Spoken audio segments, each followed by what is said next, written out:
ये रेडियो दस्तक का प्रसारण है FM बैंड 90.8 मेगाहर्ट्ज पर मालवा का अपना पहला कम्युनिटी रेडियो दस्तक बोलता है मन की बोली।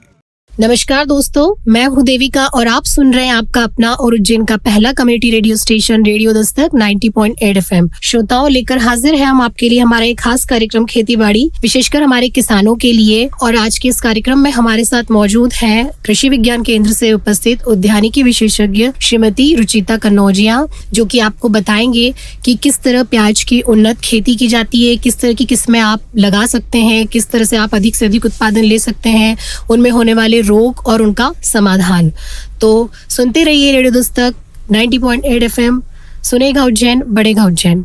हेलो मैम, बहुत बहुत स्वागत है आपका रेडियो दस्तक 90.8 FM के स्टूडियो में। Thank you ma'am. हमारे किसान भाइयों को बताइए कि रबी सीजन अभी शुरू होने वाला है, तो मालवा में प्याज लगाया जाना कितना उचित है रबी की सीजन में? देखिए, जैसे यहाँ की जलवायु है, मिट्टी है, पानी है, और जिस तरीके से पूर्व में भी खेती किसानी की जा रही है, तो यहाँ पर प्याज का, लहसुन का, इनका काफ़ी ज़्यादा रकबा है और किसान भाई ऑलरेडी इसको बहुत बड़ी मात्रा में लगाते भी हैं, जिसको नज़र में रखते हुए मध्य प्रदेश शासन ने वन डिस्ट्रिक्ट वन प्रोडक्ट के अंतर्गत प्याज को उज्जैन जिले के लिए सिलेक्ट भी किया है। तो कहना चाहिए काफ़ी अच्छा भविष्य है मालवा रीजन में। किस तरह की किस्में लगानी चाहिए? किस्में अपने को समय के अनुसार देखकर लगाना चाहिए कि हम खरीफ में लगा रहे हैं, रबी में लगा रहे हैं, लेट खरीफ है, लेट रबी है।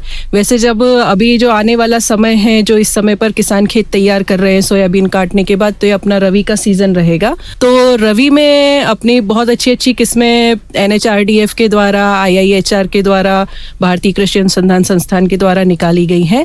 जैसे आपका एग्रीफाउंड लाइट रेड है, जो कि हमारे मालवा रीजन के लिए बहुत अच्छी किस्म है और रबी में लगाई जाने वाली सर्वाधिक मात्रा में लगाई जा रही है ये किस्म।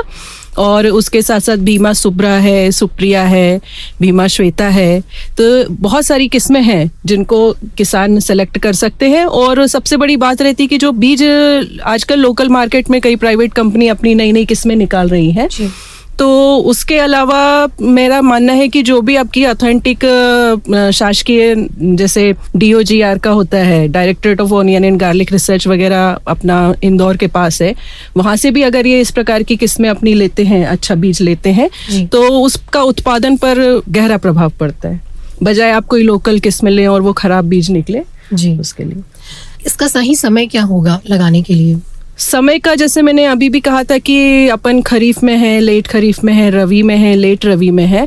तो मालवा की कंडीशन के अकॉर्डिंग अगर अपन रबी में ले रहे हैं, तो अभी जो समय चल रहा है ये बिल्कुल उचित समय है। यानी नर्सरी कुछ किसान पहले से तैयार कर लेते हैं, तो जो नर्सरी जिन्होंने पहले तैयार कर रखी है वो अक्टूबर एंड में और नवंबर के फर्स्ट वीक में ही उसकी ट्रांसप्लांटिंग अपने खेत में कर देंगे। लेकिन जो किसान भाई लगाना चाहते हैं और उन्होंने अभी तक अपनी नर्सरी तैयार नहीं की है, तो अभी भी उनके पास पूरा समय है कि वो अच्छे से नर्सरी तैयार कर कर अच्छा बीज लाकर और अपना दिसंबर के फर्स्ट वीक में या दिसंबर के लास्ट वीक तक अपना खेत के अंदर लगा सकते हैं। उससे ज़्यादा लेट नहीं करेंगे, क्योंकि फिर कटाई के समय पर तापमान बहुत ज़्यादा हो जाता है, जिसमें कई प्रकार की समस्याएं आपको प्याज के अंदर देखने को मिलती हैं हाई टेम्परेचर के कारण। तो हमारा ये सजेशन रहता है किसान भाइयों के लिए कि जो लेट रबी में ज़्यादा ना जाया जाए और नवंबर अंत से लेके दिसंबर के प्रथम सप्ताह तक अपने खेत में प्याज की रोपाई कर दी जाए। सॉइल टेक्सचर कैसा होना चाहिए? सॉइल टेक्सचर जो गहरी काली मिट्टी है वो नहीं है जी इसके लिए उपयुक्त। अपने जो मालवा रीजन की है, हल्की जो काली दोमट मिट्टी है, रेतीली दोमट है, ये अच्छी होती है, क्योंकि कंदीय फसल है। अगर भारी मिट्टी में लगाएंगे तो कंदों के साइज के ऊपर इसका प्रभाव पड़ता है जी। इसलिए अच्छी उपयुक्त जो दोमट मृदा होती है, जिसमें ह्यूमस की मात्रा अच्छी होती है, कार्बनिक पदार्थ अच्छा होना चाहिए, ज्यादा टाइट सॉइल ना हो, उसको अच्छे से प्लाऊ वगैरह करके 1-2 बार फिर उसको रोटावेटर करके मिट्टी को भुरभुरा बनाया जाता है। कई किसान डायरेक्ट उसको खेत में भी लगा देते हैं और कई नर्सरी तैयार करके फिर उसे रोपाई करते हैं, और कई आजकल गरड़ के ऊपर भी लगाते हैं, जिससे कंदों का साइज बहुत अच्छा होता है, प्रोडक्शन भी अच्छा मिलता है जी। आप सुन रहे हैं उज्जैन का अपना रेडियो दस्तक 90.8 FM। सुनेगा उज्जैन, बढ़ेगा उज्जैन। किसान भाइयों, आप सुन रहे रेडियो दस्तक 90.8 FM पर कार्यक्रम खेती बाड़ी। तो आइए सुनते हैं हम किसान भाइयों की पसंद का ये गीत।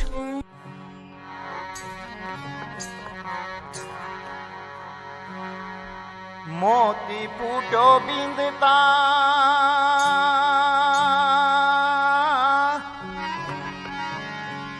और मन टूटो एक बोल,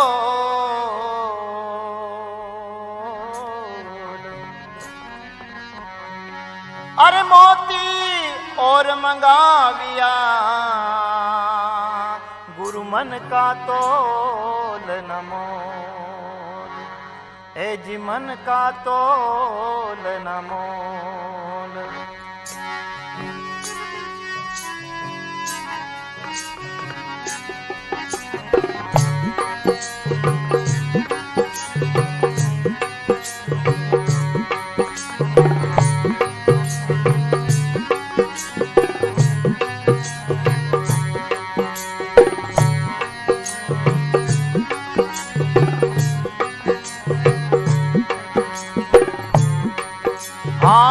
मोतीड़ा चुके रे हंसो, मोतीड़ा चुके रे सुख रे सागर में हंसो, मोतीड़ा चुके रे किनारे सागर में हंसो, मोतीड़ा चुके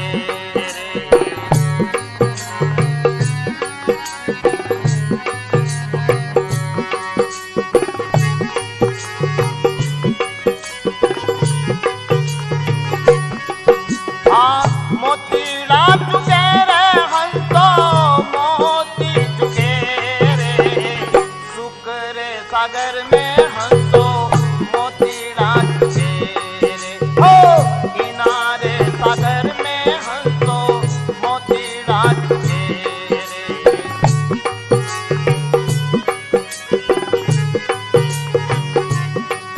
हाँ अमोलक मोतियो मारा सा बता दे,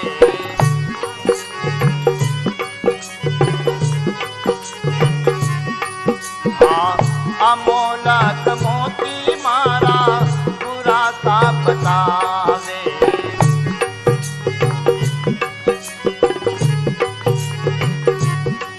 हाँ जोहरी मिले तो वाको मोल तो करे रे, इनारे सागर में मोतीड़ा चुके रे सुख रे सागर में हंसो, मोतीड़ा चुके रे।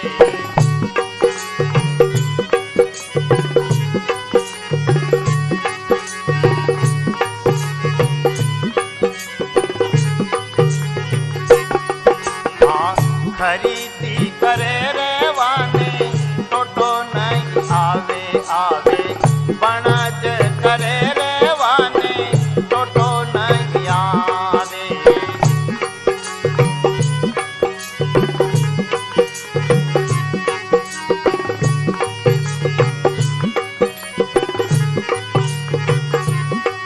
हाँ खरीदी करे रे वाने टोटो नहीं आवे, बनज करे रे वाने टोटो नहीं आवे।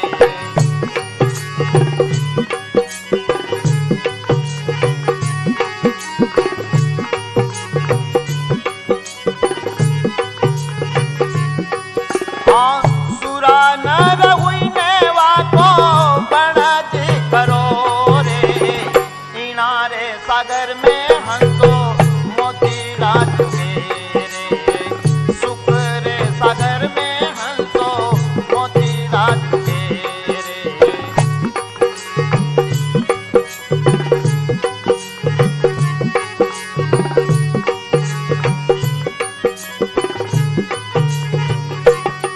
हाँ मोती तो चुके रे हंसो, मोतीड़ा चुके रे किनारे सागर में हंसो, मोतीड़ा चुके रे सुख रे सागर में हंसो, मोतीड़ा चुके रे।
बता दे।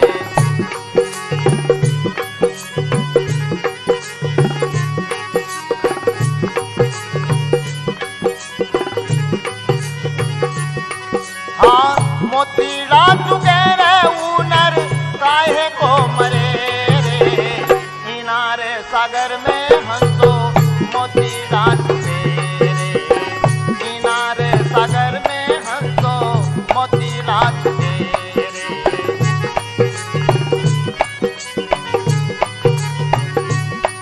हाँ मोती तो चुके रे हंसो मोतीड़ा चुके रे, शुक्र सागर में हंसो मोतीड़ा चुके रे, हो किनारे सागर में हंसो मोतीड़ा चुके रे, शुक्र सागर में हंसो मोतीड़ा चुके रे, किनायो सागर में हंसो मोतीड़ा चुके रे।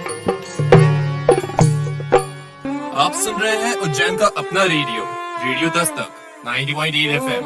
सुनेगा उज्जैन, बढ़ेगा उज्जैन। अभी आपने सुना किसान भाइयों की पसंद का ये गीत रेडियो दस्तक 90.8 एफएम पर। किसान भाइयों, आप रेडियो दस्तक के माध्यम से हमारे विशेषज्ञ को सुन रही हैं जो कि बहुत ही उपयोगी जानकारी दे रहे हैं। तो अभी आपने सुना हमारे विशेषज्ञ को कि आप नवंबर से दिसंबर में ये फसल लेना ज्यादा उचित है, और खाद और उर्वरकों की मात्रा कितनी इसमें होनी चाहिए? जी, ये बहुत महत्वपूर्ण प्रश्न है, क्योंकि ये अधिकतर ऐसा देखा गया है कि जो हमारे किसान भाई हैं वो अत्यधिक मात्रा में नाइट्रोजन का प्रयोग करते हैं। जी। वैसे अगर अपन 1 हेक्टेयर के हिसाब से देखें, यहाँ पर 5 बीघा का 1 हेक्टेयर होता है, तो 1 हेक्टेयर में अपने को 100 से लेकर 120 किलोग्राम प्रति हेक्टेयर नाइट्रोजन की मात्रा रखनी चाहिए, 80 किलोग्राम फास्फोरस और 80 किलोग्राम पोटाश, साथ में सल्फर होता है 40 से 60 किलोग्राम प्रति हेक्टेयर की दर से। इसके अलावा खादों के ऊपर, उर्वरकों के ऊपर नहीं रह के मेरा मानना है कि, और सलाह भी है किसान भाइयों के लिए, कि उन लोगों को थोड़ा अपना गोबर की खाद हुई, केचुआ खाद है, नीम की खली है, या पोल्ट्री मैन्योर है, इस तरीके की कोई भी कार्बनिक खाद उन्हें प्राप्त हो पाती है तो वे इसका प्रयोग अपने खेत में अवश्य करें। ये बहुत ज़्यादा आवश्यक है हमारे खेत की मिट्टी को अच्छा बनाए रखने के लिए भी, उसके स्वास्थ्य को अच्छा बनाए रखने के लिए। साथ ही साथ इनमें जो रिसर्च की गई है उसमें ये देखा गया है कि जब हम गोबर की खाद है, पोल्ट्री मैन्योर है, केचुआ खाद है, नीम खली है, इनका प्रयोग करते हैं तो उत्पादन पर बहुत अच्छा प्रभाव आता है।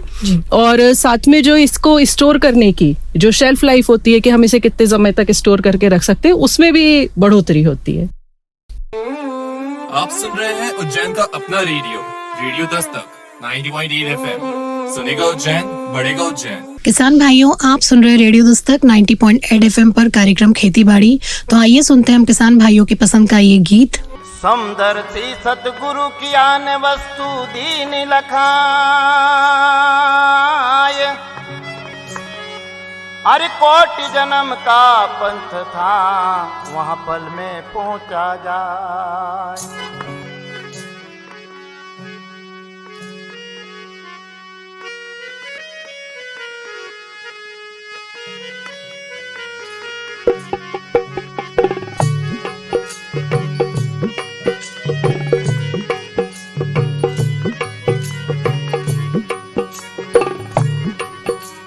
गुरु बिन कैसे पाओगा रे, करो अगम निगम की सेल रे।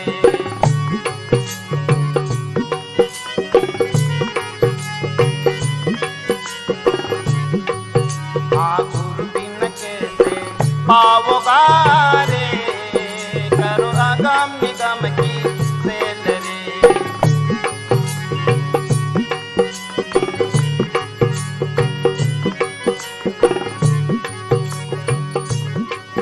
अरे हाँ के भई रे नई सड़क नहीं छकड़ावा है,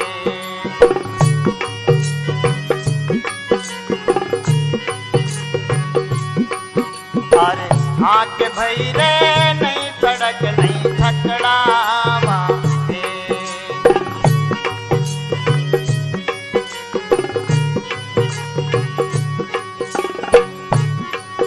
अरे नहीं है जिनी कहाँ जाओगा रे, करो अगम निगम की सेल रे।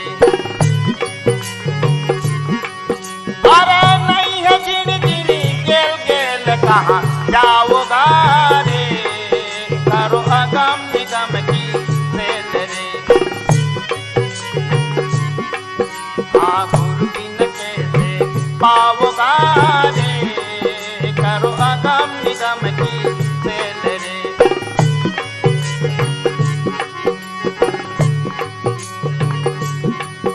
अरे आके भई रे नहीं महल नहीं खंबा वहाँ रे।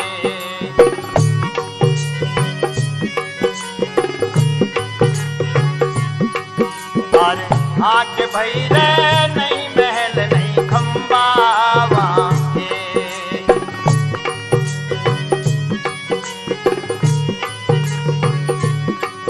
अरे नहीं धरण आकार कहाँ थे लाओगा रे, करो अगम निगम की सेल रे। हाँ नहीं धरण आकार कहाँ थे लाओगा रे, करो अगम निगम की सेल रे। हाँ गुरु बिन कैसे पाओगा रे, करो अगम निगम की सेल रे।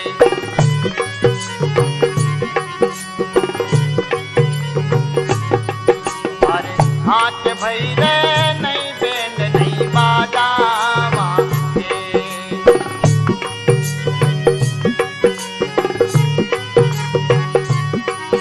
अरे हाथ भई रे नहीं बैंड नहीं बाजा वहाँ रे।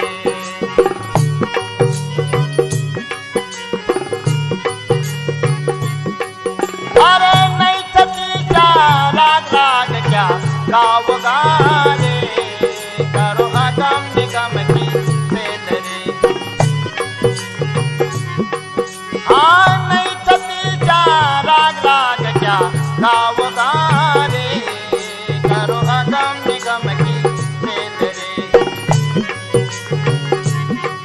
हाँ दूरबीन कैसे पाओगा रे, करो अगम निगम की सेल रे।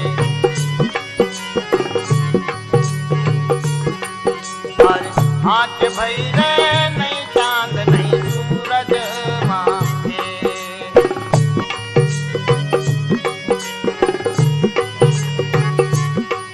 अरे हाथ भई रे नहीं चांद नहीं सूरज वहाँ रे।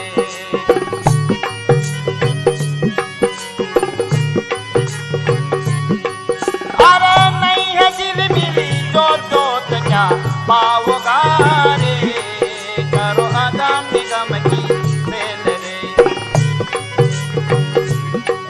हाँ नहीं है झिलमिली जोत क्या पाओगा रे, करो अगम निगम की सेल रे। हाँ गुरबिन कैसे पाओगा रे, करो अगम निगम की सेल रे। अरे हाथ भई रे कहे कबीर घर नूरा वो रे।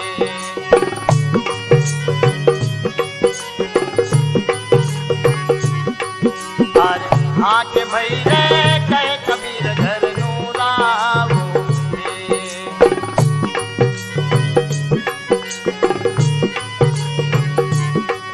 मन सतगुरु मिल जा पूरा परम पद पाओगा रे, करो अगम निगम की सेल रे।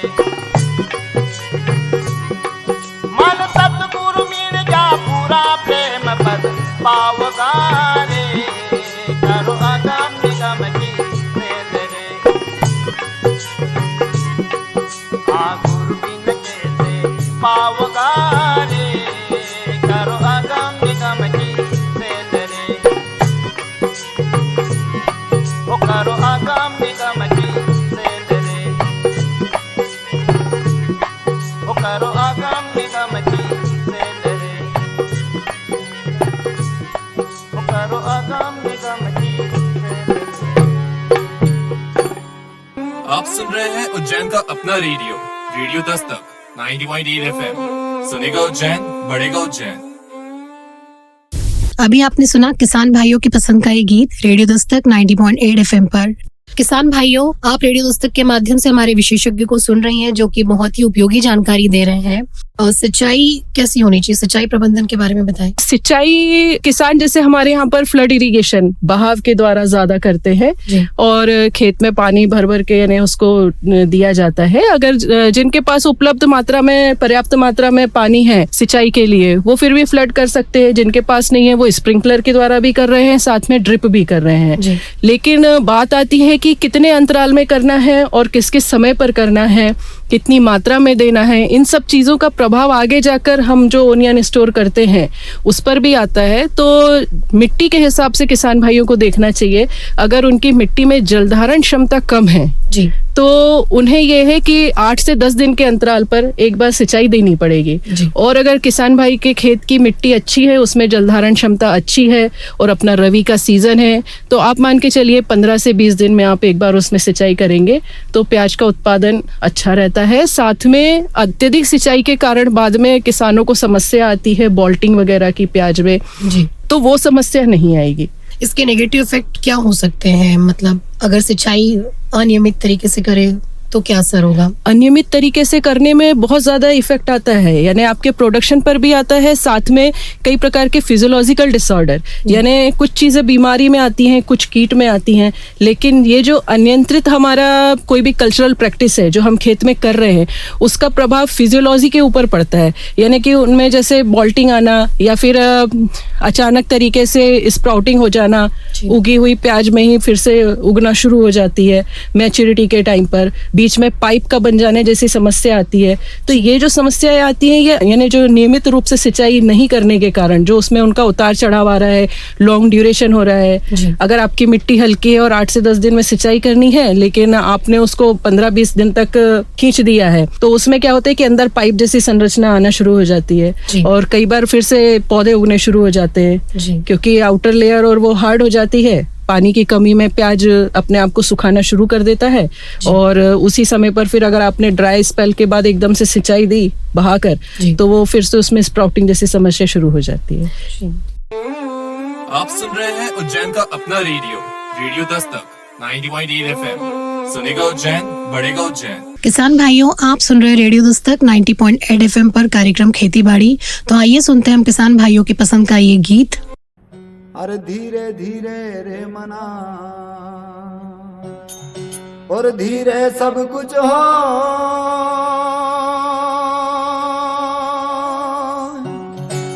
माली सी जैसो घड़ा ऋतु आवे फल हो।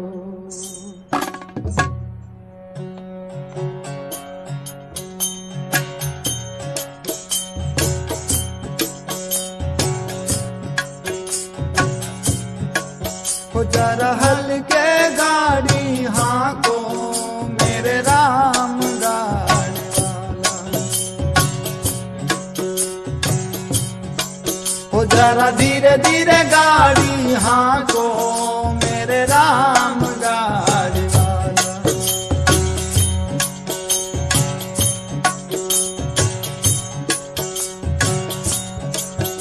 अरे गाड़ी मारी रंग रंगीली पैया है लाल गुलाल,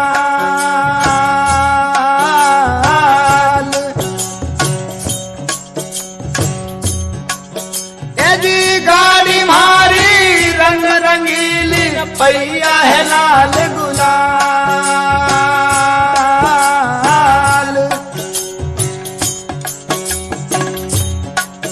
अरे हाँ कनवाली छे छबीली भाई बैठन वाला राम भैया हल्के गाड़ी हाँको मेरे राम गाड़ी वाला, हो जरा धीरे धीरे गाड़ी हाँको मेरे राम गाड़ी वाला।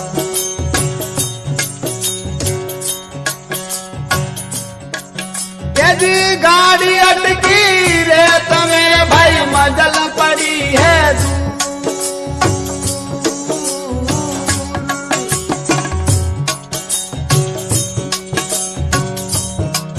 यदि गाड़ी अटकी रे तुम्हें भाई मजल पड़ी है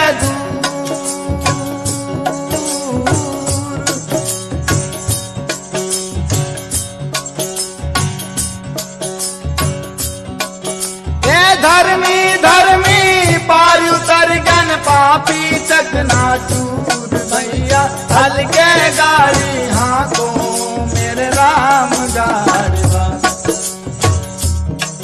जरा धीरे धीरे गाड़ी हाथों मेरे राम गाड़वा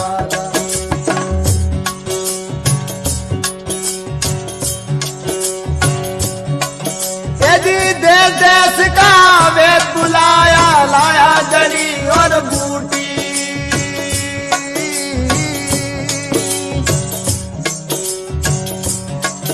ये जी देश देश का वेद बुलाया लाया जड़ी और बूटी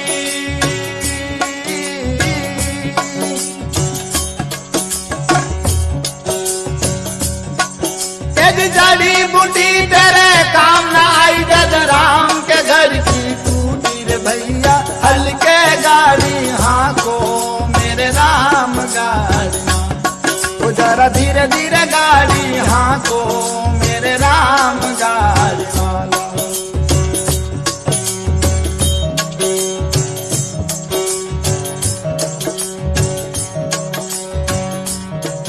तेरे चार जना मिल मतो उठायो बांधी काठ की घोड़ी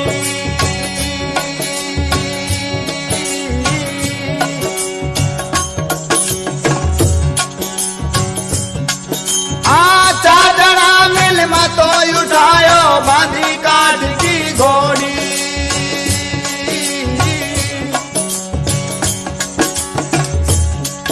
हर ले जाके मरघट पे रख दिन फूक दिनी जस होली रे भैया हल्के गाड़ी हाथों मेरे राम गाड़ी वो जरा धीरे धीरे गाड़ी हाथों मेरे राम गाड़ी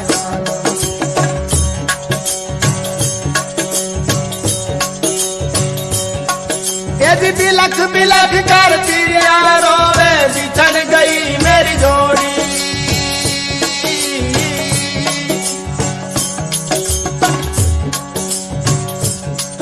हाँ बिलख बिलख कर तिरिया रोवे बिछड़ गई मेरी जोड़ी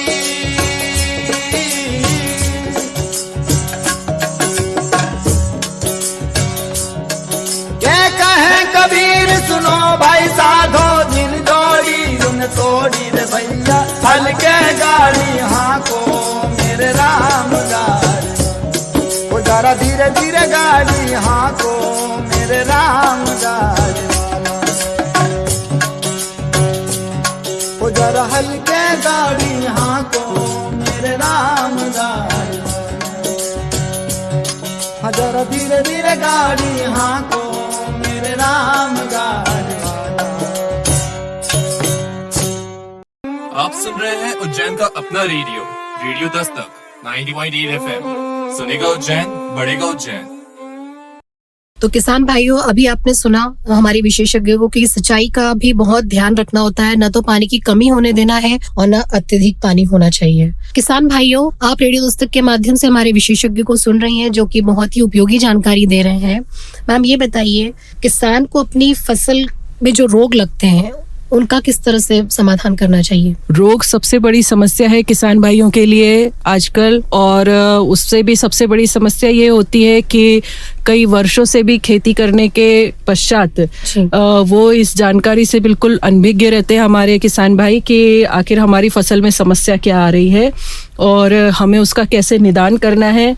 उसके कारण कई बार ऐसा होता है कि पूरी की पूरी फसल 70 से 80% तक का नुकसान हमारे किसान भाइयों को उठाना पड़ता है। तो ये चीज़ मैं अपने किसान भाइयों के लिए बहुत यानी उनसे इस चीज़ के बारे में एक कहना चाहिए, रिक्वेस्ट करना चाहूँगी कि अगर आपकी खेत में किसी भी प्रकार की कोई समस्या आती है तो आप तुरंत उसको किसी भी डीलर के पास लेके कोई भी प्रकार की किसी भी प्रकार की दवाई लाकर उसके ऊपर स्प्रे करने से पहले आप कम से कम एक बार किसी भी विशेषज्ञ से उसकी सलाह लें और उसका जो विशेषज्ञ समाधान बताए उसी समाधान को, उसी दवाई को ले और उसी का ही छिड़काव अपनी फसल के ऊपर करें। तो जो आप लोगों का अन्यथा में खर्च होता है दवाइयों के ऊपर, पेस्टिसाइड के ऊपर, फंजीसाइड के ऊपर, आप इससे बहुत ज्यादा बच सकते हैं। और जब अपन रोगों की बात करें, सबसे पहले तो प्याज में आने वाले रोग हैं और इससे बहुत ज्यादा परिचित भी है हमारे किसान भाई। पर्पल ब्लॉच आता है बैंगनी धब्बा जिसको बोलते हैं। हाँ, ये जो पर्पल ब्लॉच है ये धब्बे से शुरू होकर और फिर पूरी पत्ती के ऊपर फैल जाता है, भूरे रंग की पत्ती हो जाती है। और इसके बचाव के लिए सबसे बड़ी चीज है कि आपने समस्या को किस समय पर पहचाना है। किसी भी समस्या को पहचानने के लिए या उसको बढ़ने से रोकने के लिए उसकी जो अवस्था है, हमें उसका किस अवस्था में किस तरीके से उपाय करना है, इस चीज पर ध्यान देना पड़ता है। जो मुख्य समस्या हमारे किसान भाई देखते हैं उसमें है पर्पल ब्लॉच, जिसमें बैंगनी रंग के धब्बे आते हैं और वो धब्बे धीरे धीरे बढ़ बढ़ के पूरी पत्ती के ऊपर और उसकी शिरा के ऊपर तक फैल जाते हैं। अब इसमें कंफ्यूजन ये होता है कि कई बार पत्ती की नोक से पत्तियां सूखना शुरू होती हैं प्याज की, तो किसान भाई उसे भी बीमारी मान लेते हैं, पर वो बीमारी नहीं है। बीमारी नीचे की तरफ से ऊपर की तरफ जाती है, यानी नीचे का जो पत्ती का पोर्शन है वो पहले सूखते हुए ऊपर के टिप तक जाता है। तो इन चीजों को पहचानना बहुत आवश्यक है हमारे किसान भाइयों के लिए। इसके उपाय के लिए हम शुरुआती अवस्था से ही कार्बेंडाजिम प्लस मैंकोजेब वाले जो भी फफूंदनाशक बाजार में हमारे उपलब्ध हैं, कई कंपनियों के हैं, हम उनका प्रयोग इसमें छिड़काव में कर सकते हैं। और साथ में अभी बहुत अच्छे अच्छे फिप्रोनिल वगैरह आए हैं, साफ नाम से हैं तो कई ऐसे उनके नाम हैं, तो उन फफूंदनाशकों का स्प्रे अपन इसके ऊपर कर सकते हैं। फिर इसमें हम देखते हैं स्टेमफिलियम ब्लाइट है, एक ब्लाइट आती है, ब्लाइट में भी भूरे भूरे धब्बे रहते हैं, वो फैल जाते हैं पूरी पत्तियों के और धब्बे का रूप लेते जाते हैं। ये शुरुआती अवस्था में 1 से 2 दिखते हैं, अपने को उन्हें देखने पे ऐसा लगता है जैसे पानी की बूंद गिरी हुई है, लेकिन बाद में वो पूरी पत्ती को सुखा देते हैं। झुलसा रोग इसी को कहते हैं जी। तो ये जो ब्लाइट होता है ये भी कई प्रकार से होता है, बैक्टीरियल होता है, फंगल होता है। तो इसके लिए भी हमें यानी हर समस्या, हमारे किसान भाइयों को ये ध्यान देना है कि हर रोग या हर कीट का प्रबंधन हमें शुरुआती अवस्था से ही करना है। एक बार अगर ये हमारे पूरे पौधे में फैल गया है तो आप उसको कंट्रोल नहीं कर पाते। इसलिए हमारा सबसे पहले किसान भाइयों का ये होना चाहिए कि हम उसे शुरुआती अवस्था से ही कंट्रोल करें। इसके लिए भी कार्बेंडाजिम मैंकोजेब प्लस वाले जो भी हमारे फफूंदनाशक बाजार में उपलब्ध हैं उनका हम इनके ऊपर छिड़काव करेंगे। 15 से 20 दिन बाद इनके ऊपर पुनः उसका छिड़काव करेंगे। साथ में घुलनशील उर्वरक आते हैं 19-19-19 करके, कई आपके माइक्रोन्यूट्रिएंट के आते हैं जिनमें जिंक होता है, मोलिब्डेनम होता है। ये भी आपको समय समय पर अपने पौधों को स्प्रे के माध्यम से देना है, क्योंकि हमारे मिट्टी में कई हमारे पोषक तत्व हैं, सूक्ष्म पोषक तत्व हैं जिनकी कमी हो जाती है, जिनका हमारे किसान भाई ध्यान नहीं देते हैं। और अत्यधिक जो प्रयोग किया जाने वाला है वो यूरिया या नत्रजन वाला खाद होता है, तो जिसके कारण पौधा हरा हरा तो दिखता है लेकिन कई प्रकार की बीमारी और समस्याएं उस पौधे के अंदर आ जाती हैं। इसके अलावा कुछ वायरस वाली बीमारियां आती हैं जो कि हमारे फसल में सफेद मक्खी है या थ्रिप्स है, जिसके कारण हमारे खेतों में फैलती हैं। तो जितनी भी वायरस वाली बीमारियां हैं जो हमारे प्याज में आ रही हैं, मोजेक वगैरह है, तो उनके उपाय के लिए हम किसी प्रकार की दवाई का स्प्रे उसके ऊपर नहीं कर पाते हैं, क्योंकि फफूंद का और बैक्टीरिया का इनका तो आप उपचार कर सकते हैं, परंतु एक बार अगर आपके खेत में वायरस की समस्या आ गई है फिर किसी स्प्रे से वो खत्म नहीं होती है। पौधा जिस स्टेज में पहुंच चुका है वो उसके ऊपर उभर नहीं सकता। तो किसान भाई इस चीज का ध्यान रखेंगे शुरुआती दिन से कि जब से आपने प्याज के नर्सरी तैयार की है या आपने रोपा तैयार करके उसको अपने खेत में चोपा है, तब से लेके आखिरी तक आपके खेत में थ्रिप्स की समस्या नहीं होनी चाहिए और ना ही सफेद मक्खी आपके खेत में आके बैठनी चाहिए, क्योंकि ये वो कीड़े हैं जो आप रस चूस कर दूसरी फसल से आते हैं और वहां से जो वायरस के जीवाणु होते हैं उनको आपकी स्वस्थ फसल के ऊपर ट्रांसफर करते हैं। तो अगर आपको वायरस से, किसी भी प्रकार के वायरस से अपनी फसल को बचाना है तो आपको इन रस चूसने वाले कीटों का रोकथाम करना आवश्यक हो जाएगा। तो इनका रोकथाम कैसे करना है, सबसे बड़ी बात यह है, जैसे हमारे खेत में हम बहुत ज्यादा केमिकल की तरफ नहीं जाके, जब हमने नर्सरी के लिए रोपा तैयार किया होता है वहीं से हम अगर इस पे गौमूत्र और नीम के तेल का या नीम के पानी का छिड़काव करते रहें हर 10 से 12 दिन में, तो सफेद मक्खी है, थ्रिप्स है, ये हमारी फसल के ऊपर आकर नहीं बैठते हैं। और जब हम खेत में भी लेकर जाते हैं तब भी हमारा यही जो प्रयोग है, गौमूत्र और आपका नीम के तेल का या नीम का जो पानी होता है काढ़ा टाइप का, उसका स्प्रे अगर हम 15 से 20 दिन में करते रहते हैं तो उसकी जो कड़वाहट होती है उसके कारण थ्रिप्स है, सफेद मक्खी है, ये हमारी फसल के ऊपर आकर नहीं बैठते हैं। तो इस प्रकार से हम उन्हें हमारे खेत पर आने के लिए रोक सकते हैं कि वो हमारी फसल के ऊपर आकर ना बैठे। और किसान भाई इसके अलावा एक और चीज कर सकते हैं कि अपने खेत में तख्तियां लगा सकते हैं, जैसे आपकी कॉपी के पुष्टे होते हैं उस प्रकार की आप पुष्टों के अलावा आप ऐसे जो लोहे के पतरे होते हैं उनके बोर्ड जैसे बना सकते हैं और उसको एक तरफ नीले रंग से और एक तरफ पीले रंग से पेंट करके उसके ऊपर जो आपका अरंडी का तेल होता है उसका लेप कर देते हैं तो वो चिपचिपा हो जाता है। और जो नीला रंग होता है वो किसान भाई भी आजकल बहुत अच्छे से जानते हैं कि थ्रिप्स को अट्रैक्ट करता है। तो जो थ्रिप्स आपके खेत में आ रहे हैं उड़कर बाहर से, वो उस नीले रंग की तरफ अट्रैक्ट होते हैं और वो उस पे पत्ती पे चिपक जाते हैं। जो मोला होता है वो पीले रंग की तरफ आकर्षित होता है तो वो तख्ती के दूसरी तरफ पीले रंग पे चिपक जाता है। तो ऐसे आप आपके 1 बीघा के खेत में कम से कम 7 से 8 तख्तियां अगर गाड़ देते हैं फसल के ऊपर तो आपको बहुत कम मात्रा में किसी भी इंसेक्टिसाइड का जो आप थ्रिप्स या मोला के लिए, सफेद मक्खी लिए कर रहे हैं, उसमें काफी आपको राहत मिलती है, आपकी फसल भी सुरक्षित रहती है। और अगर खेत में आपके समस्या आ गई है, अधिकतर जो देखा जाता है कि जलेबी जैसी संरचना बनने लगती है, तो जलेबी जैसी संरचना उस कंडीशन में बनती है कि थ्रिप्स हमारी फसल में आ गया है। इसमें एक रेड माइट भी होती है, वो भी हमारी पत्तियों के बीच में घुस के उसका रस चूसना शुरू कर देती है। जो भी भोजन हमारा पौधा ले रहा है जमीन से, जो हम खाद पानी दे रहे हैं, वो पत्तियों के पास ना जाके वहीं उनकी गर्दन के पास जो कीड़े बैठे हैं वो उसका रस चूसते रहते हैं। भोज्य पदार्थ ऊपर नहीं जाके नीचे ही खत्म हो जाता है, वो सब कीड़े चूस रहे हैं उसे। तो पत्तियां उसके भोजन के मात्रा कम मिलने के कारण और वहां तक नहीं पहुंच पाने के कारण न्यूट्रिएंट्स वगैरह वो मुड़ जाती हैं। तो इसे हमारे यहाँ पर लोकल में जलेबी वाली समस्या कहते हैं। तो इसके लिए वही है कि अगर आपके खेत में समस्या आ गई है और इस तरीके की जलेबी जैसी संरचनाएं बन रही हैं तो आप थ्रिप्स के लिए आपका एमिडाक्लोप्रिड है, अच्छी दवाई है, इसका प्रयोग कर सकते हैं।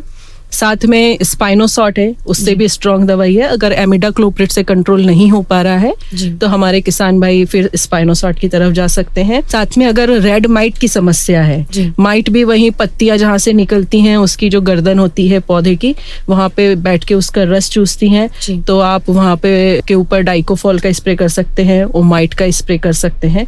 इस प्रकार से आप अपनी फसल को कीटों और रोगों से बचा सकते। आप सुन रहे हैं उज्जैन का अपना रेडियो दस्तक 90.8 FM। सुनेगा उज्जैन, बढ़ेगा उज्जैन। किसान भाइयों, आप सुन रहे रेडियो दस्तक 90.8 FM पर कार्यक्रम खेती बाड़ी। तो आइए सुनते हैं हम किसान भाइयों की पसंद का ये गीत। कि प्रीतम को पतिया लिखूं,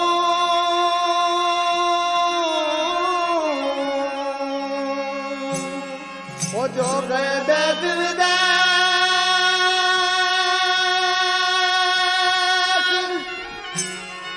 हर तन में मन में महल में, मैं ताको कहूँ संदेश।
जो नहीं रहे लो दियो न जाए मारी सैया सैया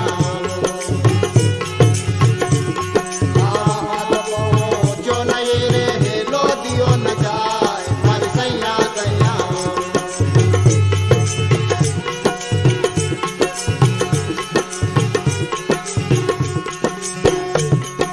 चीजो मारा पीवचरी चीजो मारा पीवचरी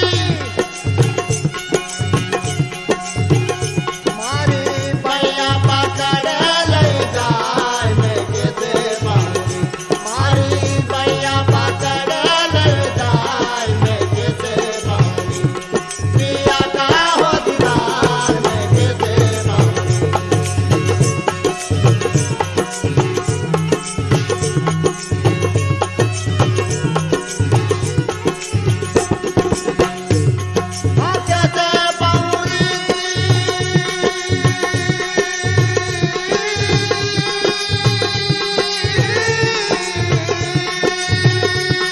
मैं कैसे पाऊंगी सखी मैं कैसे पाऊंगी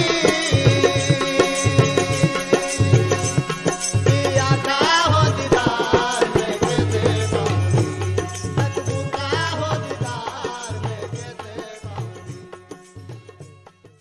आप सुन रहे हैं उज्जैन का अपना रेडियो रेडियो दस्तक 90.8 FM। सुनेगा उज्जैन, बढ़ेगा उज्जैन। अभी आपने सुना किसान भाइयों की पसंद का ये गीत रेडियो दस्तक 90.8 एफएम पर। किसान भाइयों, आप रेडियो दस्तक के माध्यम से हमारे विशेषज्ञ को सुन रही हैं जो कि बहुत ही उपयोगी जानकारी दे रहे हैं। पीलापन और ये डैम्पिंग ऑफ, ये भी बहुत हाँ, डैम्पिंग ऑफ आपको नर्सरी के समय पे मिलेगा। जो डैम्पिंग ऑफ की समस्या आती है किसानों को, वो सबसे ज्यादा नर्सरी में आती है। क्योंकि नर्सरी क्या होता है, हमारे किसान भाई बिल्कुल प्लेन खेत पे बना देते हैं, समतल जगह पर, और वहां पर क्या होता है, फिर बीजों को भी कई बार फफूंदनाशक से उपचारित नहीं करते हैं, और उसको डायरेक्ट खेत में लगाने के कारण वहां पे जो भी फफूंद होती है और अत्यधिक पानी की नमी के कारण पौधे गलना शुरू हो जाते हैं। तो वो डैम्पिंग ऑफ की समस्या आपको नर्सरी में अधिक देखने को मिलती है। उसका ये एक सबसे अच्छा उपाय है कि आप ऊंची उठी हुई क्यारियां बनाएं।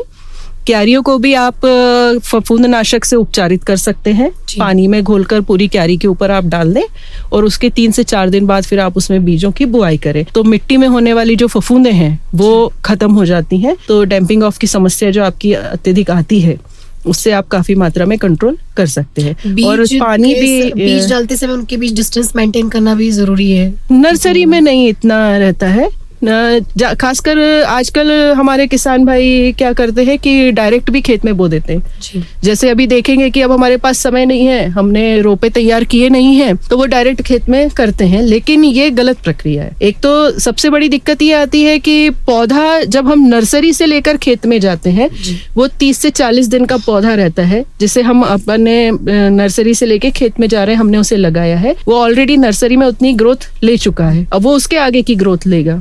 लेकिन जब हम डायरेक्ट खेत में डाल रहे हैं तो वो वहीं से ही स्टार्ट करेगा। फिर रोपाई करना भी एक टेक्नोलॉजी है पौधे के लिए।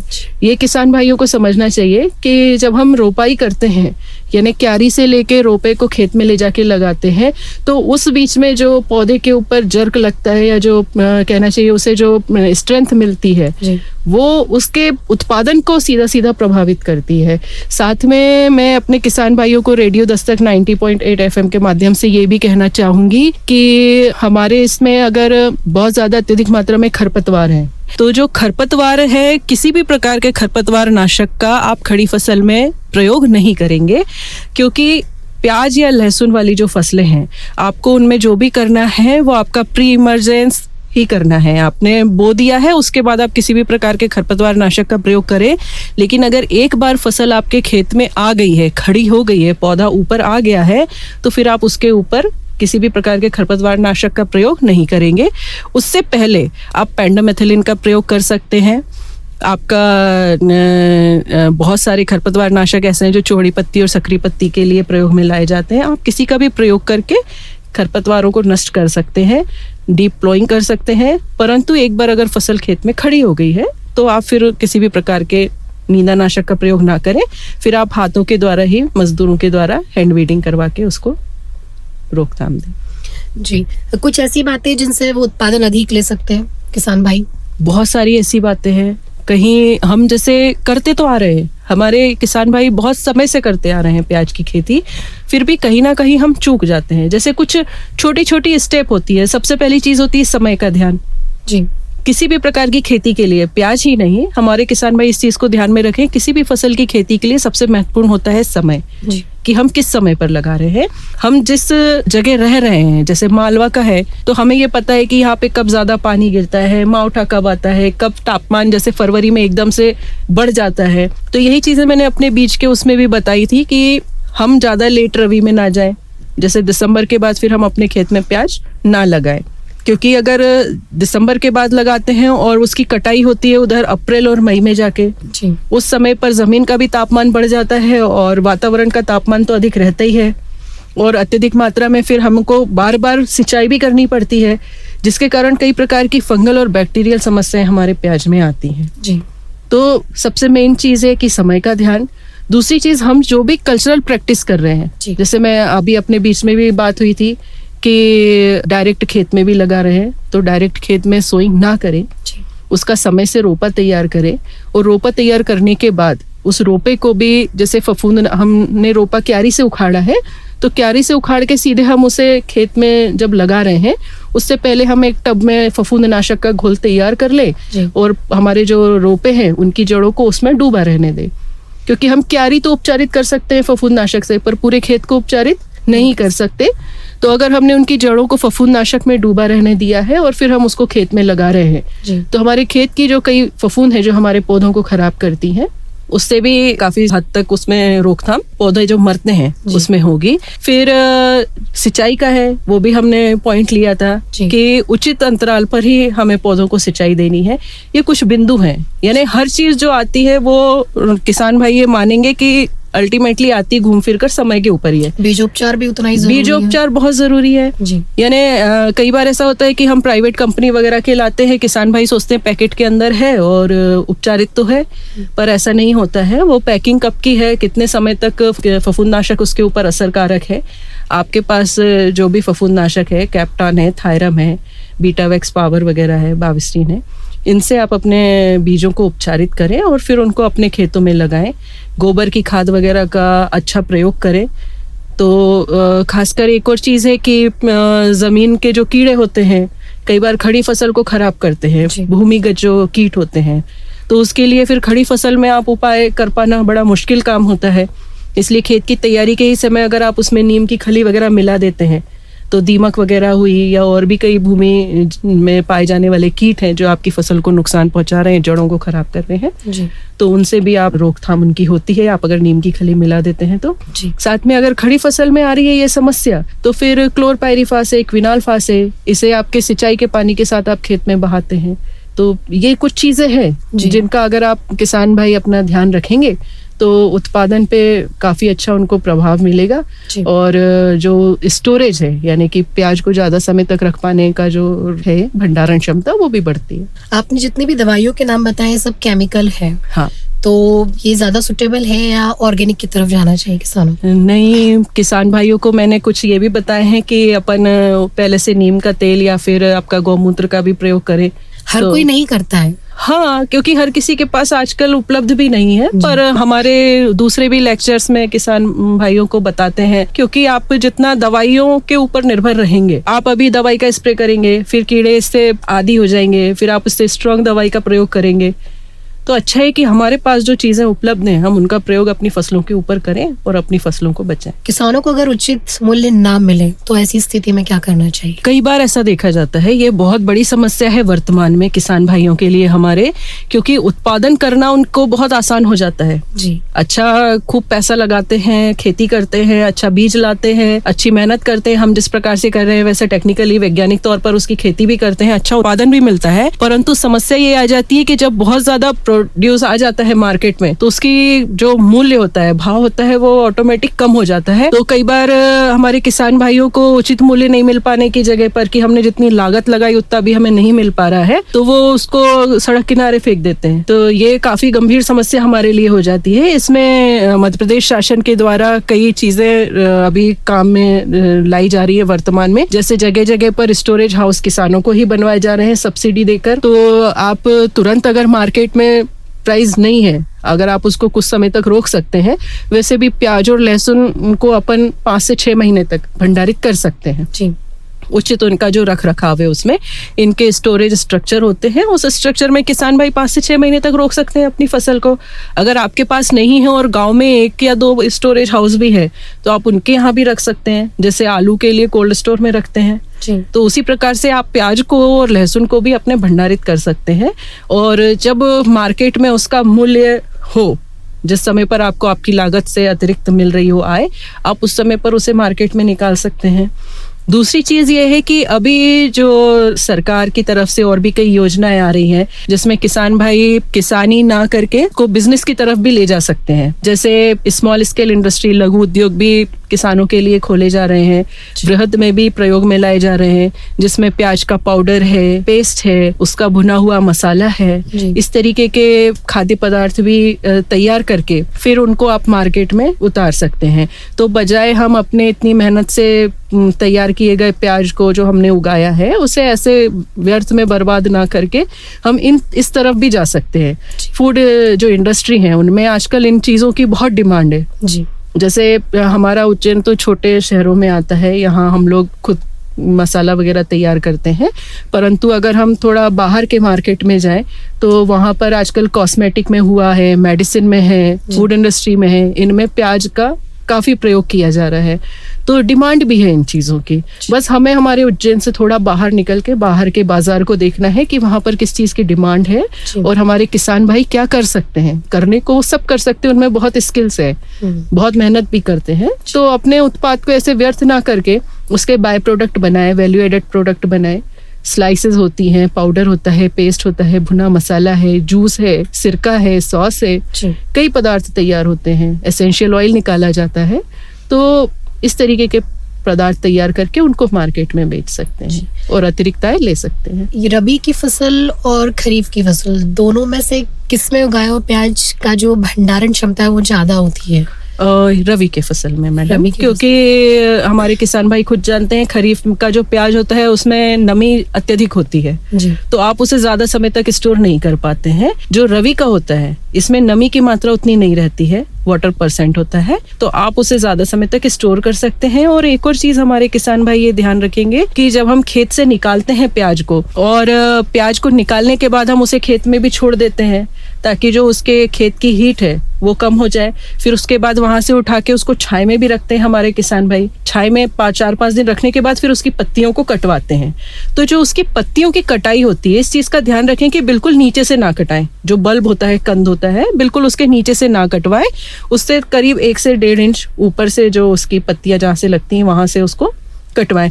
तो जितना लंबा उसका यानी कि नेक होता है, गर्दन होती है, आप उसे उतने ज्यादा समय तक स्टोर करके रख सकते हैं। अगर आपने तुरंत नीचे से कटाया है तो उसमें बहुत जल्दी यानी सड़न की समस्या पैदा हो जाती है। किसान भाइयों, आप सुन रहे हैं रेडियो दस्तक 90.8 FM और आज आपने हमारी विशेषज्ञ को सुना। उन्होंने बताया किस तरह से आपको प्याज की उन्नत खेती करनी है और रबी के सीजन में आपको 2 वैरायटी यूज करनी है, भीमा लाल, एग्री फाउंड, लाइट रेड, 2 तरह की वैरायटी। किस तरह के रोग लगते हैं ये भी आपने जाना, उनका क्या रोकथाम है ये भी उन्होंने आपको बताया। तो इस तरह से मैं उम्मीद करती हूँ कि आपने बहुत उपयोगी जानकारी हासिल की है आज के हमारे इस कार्यक्रम से। तो सुनते रहिए रेडियो दस्तक 90.8 FM, सुनेगा उज्जैन, बढ़ेगा उज्जैन। मैम बहुत बहुत धन्यवाद आपका रेडियो। धन्यवाद।